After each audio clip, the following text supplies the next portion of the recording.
أعوذ بالله من الشيطان الرجيم. بسم الله الرحمن الرحيم. الحمد لله رب العالمين، والصلاة والسلام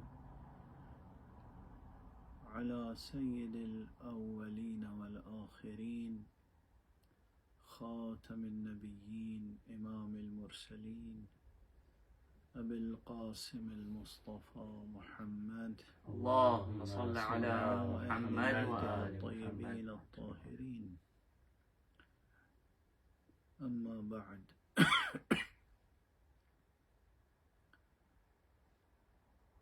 عنوان گفتگو، موضوع بحث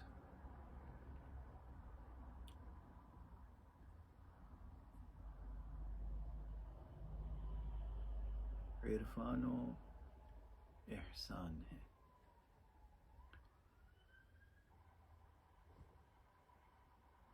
آپ اسے عرفان و احسان کہیں یا علم معرفت و سیر و سلوک کہیں،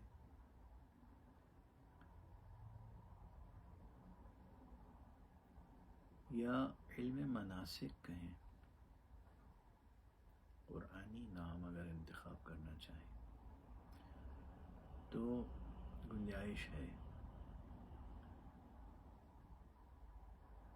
وہ چیز جو عوام الناس کے درمیان علم تصوف کے نام سے معروف ہے،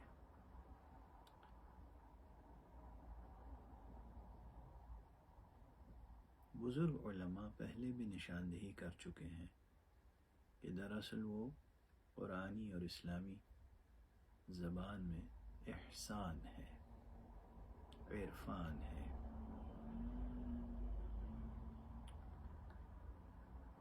رائج ہو گیا ہے لفظ تصوف،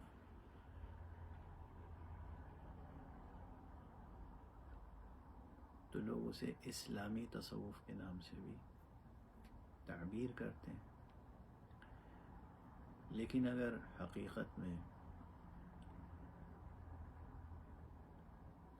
مجھ سے پوچھئے تو میں ترجیح دوں گا کہ لفظ تصوف کے بجائے لفظ عرفان و احسان ہی استعمال کیا جائے، یا لفظ علم مناسک۔ ظاہر ہے کہ مناسک سے مراد صرف مناسک حج نہیں ہے۔ فقہی اصطلاح میں مناسک حج کی ترکیب رائج ہے، تعبیر رائج ہے، وہ اپنی جگہ درست ہے، لیکن اگر قرآن مجید کی مثلا اسی آیت کو سامنے رکھیں جو حضرت ابراہیم علیہ نبینا علیہ وعلی نبینا الصلاۃ والسلام کی زبانی وارد ہوئی ہے دعا کے طور پر، ربنا وجعلنا مسلمین لک ومن ذریتنا امة مسلمة لک وارنا مناسکنا وتب علینا انک انت التواب الرحیم۔ وارنا مناسکنا، یہ مناسک سے مراد صرف اور صرف مناسک حج نہیں ہے، وہ تمام آداب، وہ تمام اوضاع و آداب، وہ تمام آداب و رسوم جو سیر الی اللہ کے لیے ہیں، وہ سب مناسک میں۔ وَأَرِنَا مَنَاسِكَنَا، اس اعتبار سے اسے علم المناسک کا نام بھی دیا جائے تو قرآنی استناد کے ساتھ بالکل درست ہوگا، بجا ہوگا۔ اور اس کا یعنی اب تک جو میرا غور و فکر کا سلسلہ رہا ہے، اس میں تقریباً اس وقت تک، اس لمحے تک سب سے زیادہ مرجح میرے نزدیک یہی تعبیر ہے کہ یہ علم المناسک ہے۔ ایک لفظ مناسک میں عشق و معرفت کے اور سیر و سلوک کے تمام آداب و شؤون سمٹ آتے ہیں، نظری اور عملی دونوں جہات سے۔ اگرچہ مادے مناسک کے مادے کے رعایت سے اگر دیکھیں تو عملی جہت زیادہ غالب ہے اور بہتر بھی ہے۔ کوئی علم ایسا نہیں ہے جو عمل کا مطالبہ نہ کرتا ہو، کوئی علم ایسا نہیں ہے جو عمل کا مقتضی نہ ہو۔ اور جب یہ صورت ہے تو پھر حق سبحانہ و تعالیٰ کی بارگاہ میں حاضری و حضوری اور اس سے قرب حاصل کرنے کے لیے، تقرب کے لیے عمل کے بغیر چارہ نہیں ہے۔ تو صرف اعتقاد یا صرف ایمان یا صرف علم اور انفارمیشن رکھنا کافی نہیں ہے۔ اس اعتبار سے بھی علم المناسک بہترین عنوان ہے، لیکن ایسی بحثوں کے بارے میں بعض مواقع پر اساتذہ یہ کہہ کے گزر جاتے ہیں لا مشاحة فی الاصطلاح، اصطلاح میں کیا نزاع، اصطلاح میں کیا جھگڑا، اصطلاح میں کیا اختلاف، نام گزاری میں کیا اختلاف، آپ کچھ نام رکھ لیجیے، لب مطلب درست ہونا چاہیے۔ ٹھیک ہے، اگر لا مشاحة فی الاصطلاح ہے تو آپ کا دل چاہے آپ اسے تصوف کا عنوان دے لیجیے۔ تو عنوان ہے اس سلسلہ بحث کا نہج البلاغہ کی روشنی میں علم عرفان و احسان یا علم مناسک یا علم تصوف۔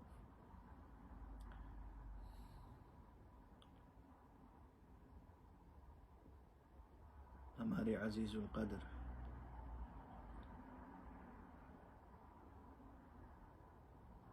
اور عزیز خاطر جناب حجت الاسلام والمسلمین مولانا مقبول حسین صاحب نے جو اصرار فرمایا ہے اس سلسلہ درس کے لیے اور محبت فرمائی ہے، انہوں نے تو عنوان نہج البلاغہ ہی کی روشنی میں رکھا ہے، لیکن میں اسے اور وسعت دینا چاہوں گا، اس عنوان کو بھی،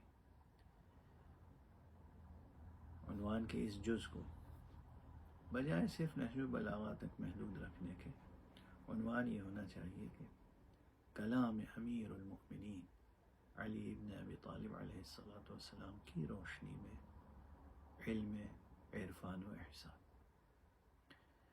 چونکہ نہج البلاغہ تو کشکول رضی کا نام ہے، نہج البلاغہ ظرف علم علی کا نام نہیں ہے، یہ میں بارہا کہتا آیا ہوں۔ تو نہج البلاغہ ایک بہت محدود حصہ ہے حضرت امیر المومنین علی ابن ابی طالب علیہ السلام کے ارشادات کا۔ بے شک ہم بنیادی طور پر اس مجموعے کو سامنے رکھیں گے، لیکن اس کے علاوہ جو دوسری کتابوں میں، کتب اربعہ میں، بلکہ کتب خمسہ، چونکہ کافی و من لا يحضره الفقیہ اور تہذیب و استبصار کو لوگ کتب اربعہ میں شمار کرتے ہیں، لیکن المحاسن کو بھول جاتے ہیں، محاسن برقی جو بہرحال اہم ہے اور اس کو شامل کر کے کتب خمسہ تعبیر کرنا چاہیے۔ محاسن برقی، کافی کلینی اور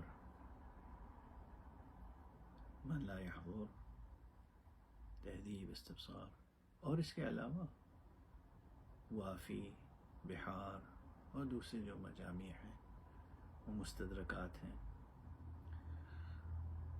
یہاں تک کہ فقہی حدیثوں کے مجموعے میں جیسے وسائل ہے، وسائل الشیعہ جیسی کتابوں میں، جامع احادیث الشیعہ، اس میں بھی فقہی احکام کے ضمن میں بھی بعض ایسے فقرے مل جاتے ہیں جو مربوط ہوتے ہیں عرفان اور احسان اور آداب سیر و سلوک سے. تو ہمیں ان تمام چیزوں کو حتی الوسع نگاہ میں رکھنا چاہیے کہ جو کچھ بھی کلام ماثور حضرت امیر المومنین علی بن ابی طالب علیہ الصلاۃ والسلام سے ہے، اس کی روشنی میں علم عرفان و احسان پہ گفتگو کی جائے اور اس راہ کو روشن سے روشن تر کرنے کی کوشش کی جائے کہ جو راہ بغیر کسی کجی کے، بغیر کسی انحراف کے، بغیر کسی اعوجاج کے سیدھی حق سبحانہ و تعالیٰ کے بارگاہ تک لے جاتی ہے. صراط مستقیم. لیکن مقام تمہید میں ان تمام مباحث یہ بے پناہ صراط مستقیم موضوع تو سیدھا ہے، اور تمام راہوں میں کوتاہ ترین راہ یعنی سب سے مختصر راستہ صراط مستقیم ہوتا ہے. ہمیشہ دو نقطوں کے درمیان خط مستقیم جو کھینچیں گے وہی مختصر ترین راہ ہوگی. اس سے ہٹ کے جو بھی راستہ آپ اختیار کریں گے وہ طویل ہو جائے گا. جس قدر اس میں کجی آئے گی، جس قدر اس میں قوس نما شکل میں آپ جائیں، جہاں سے دوسرے راہ سے خط مستقیم کو چھوڑ کے آپ نے کوئی راہ اختیار کی، راہ طویل ہو جائے گی. تو خط مستقیم ہے تو مختصر ترین، لیکن یہ خود مختصر ترین راستہ بے پناہ ہے اپنی گہرائی اور بلندی کے لحاظ سے. بے پناہ، بے پناہ، نامتناہی. تو انسان اپنے وجودی وسعت کے مطابق، سعی وجودی کے مطابق، ہر انسان جو کچھ اغتراف کر سکے، جتنی جرعہ کشی کر سکے، جو کچھ بھی استفادہ کر سکے، وہ مطمع نظر ہوتا ہے. تو فی الحال اس بے کراں اور بے انتہا موضوع کی تمہید میں ایک اہم تمہید، ایک اہم قاعدہ پیش کرنا ضروری محسوس ہوتا ہے، اور وہ یہ ہے کہ اگر مجھ سے کوئی یہ سوال کرے کہ علم عرفان کا مستحکم ترین، موثق ترین، مختصر ترین متن کیا ہو سکتا ہے؟ عموماً حضرات کا ذہن کتابوں کی طرف جائے گا. مثلا بزرگ صوفیاء نے جو کتابیں لکھی ہیں علم عرفان نظری میں یا علم سیر و سلوک میں، علم عرفان عملی میں، ان کی طرف ذہن جاتا ہے. لیکن جس پر اطلاق فرمایا ہے حق سبحانہ و تعالی نے اور نبی اکرم صلی اللہ علیہ وآلہ وسلم نے، کلمہ ام الکتاب کا، تو اس فقیر کی نگاہ میں مستند ترین، مختصر ترین اور کامل ترین متن علم عرفان و احسان بھی سورہ مبارکہ حمد ہے، جسے ام الکتاب کہتے ہیں. یہ سورہ مبارکہ حمد، یہ ام الکتاب، یہ فاتحۃ الکتاب، یہ فاتحۃ الکتاب بھی ہے، خلاصۃ الکتاب بھی ہے، غایت الکتاب بھی ہے، ام الکتاب بھی ہے. اس متن کو اگر سامنے رکھیں اور اس کے اعماق میں اترتے چلے جائیں، یہ مکمل ترین اور مختصر ترین متن ہے علم عرفان، علم تصوف، علم احسان یا علم سیر و سلوک. یہ کوئی مبالغہ نہیں، اسے گرہ میں باندھ لیں. جو حضرات بھی پورے وجود کے ساتھ، پوری توجہ کے ساتھ، دل کی گہرائیوں کے ساتھ، تمام تر گہرائیوں کے ساتھ علم عرفان اور علم تصوف کی طرف آنا چاہتے ہیں، وہ یہ سامنے رکھیں کہ سورہ مبارکہ حمد، ام الکتاب، یہی جامع ترین اور مختصر ترین اور مستند ترین کتاب ہے علم عرفان و تصوف کی بھی، دونوں پہلوؤں سے، یعنی نظری اور عملی، دونوں لحاظ مکمل ترین. آج چونکہ مقام تمہید ہے اس لیے مزید تشریح نہیں کروں گا، صرف میں ملتفت کر رہا ہوں نکات کی طرف، بعض عناوین کی طرف. اور اگر اس سے بھی مختصر متن چاہیے ہو علم عرفان کا، علم عرفان کا متن مختصر تھا، اس سے بھی مختصر، حمد سے بھی مختصر، تو وہ ایک ایسا فقرہ ہے جو قرآنی بھی ہے لیکن وہ نکلا ہے زبان مبارک امیر المومنین علی بن ابی طالب علیہ الصلوۃ والسلام سے. سب سے پہلے امیر المومنین علیہ الصلوۃ والسلام نے ارشاد فرمایا تھا، اور ایسا حسین فقرہ تھا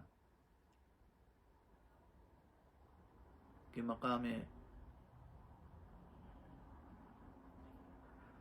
اقدس الہی میں ایسا مقبول ہوا کہ اسے شامل متن قرآن کر لیا گیا، اور وہ ہے کلمہ مبارک انا للہ و انا الیہ راجعون. مکمل متن علم عرفان و علم سیر و سلوک ہے، دونوں جہتوں سے، نظری بھی عملی بھی. اور اس متن کے اندر پوشیدہ جمالیات کو، جمالیات معنوی اور جمالیات فکری اور جمالیات نظری اور جمالیات عملی کو نمایاں کیا ہے حضرت ابو عبداللہ الحسین علیہ السلام کے اس فقرے نے جو آپ نے اس پہ اضافہ کیا ہے، رضا بقضائہ و تسلیما لامرہ. اللہ اکبر. اگر یہ تین فقرے، یہ تین عبارتیں، سورہ حمد اور یہ آیہ استرجاع، کلمہ استرجاع، اور یہ کلمہ تسلیم و رضا، یہ سامنے رہیں اور ان کے اعماق میں اترتے چلے جائیں، اور جو کچھ مقام کشف میں، مقام الہام میں، مقام وعی میں جو کچھ بھی دل پر، ذہن پر منکشف ہو، ہر انکشاف کے مقابلے میں، ہر علم کے مقابلے میں، ہر اطلاع کے مقابلے میں، ہر انفارمیشن کے مقابلے میں جو اس کے عملی مقتضیات ہوں، اس پہ انسان عمل کرتا چلا جائے حتی المقدور، حتی الوسع، تو وہی وہ شخص ہوگا جو درجہ کمال تک پہنچنے والا ہوگا. انشاءاللہ العزیز پروردگار ہمیں اور آپ کو سب کو اس درجہ کمال تک پہنچے، بلکہ سفر آغاز کرنے کی توفیق عطا فرمائے اور پھر درجہ کمال تک پہنچانے کی عنایت فرمائے.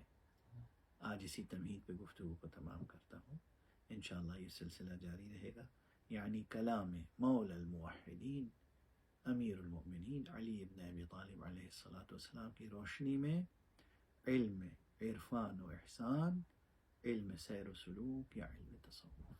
والسلام علیکم ورحمۃ اللہ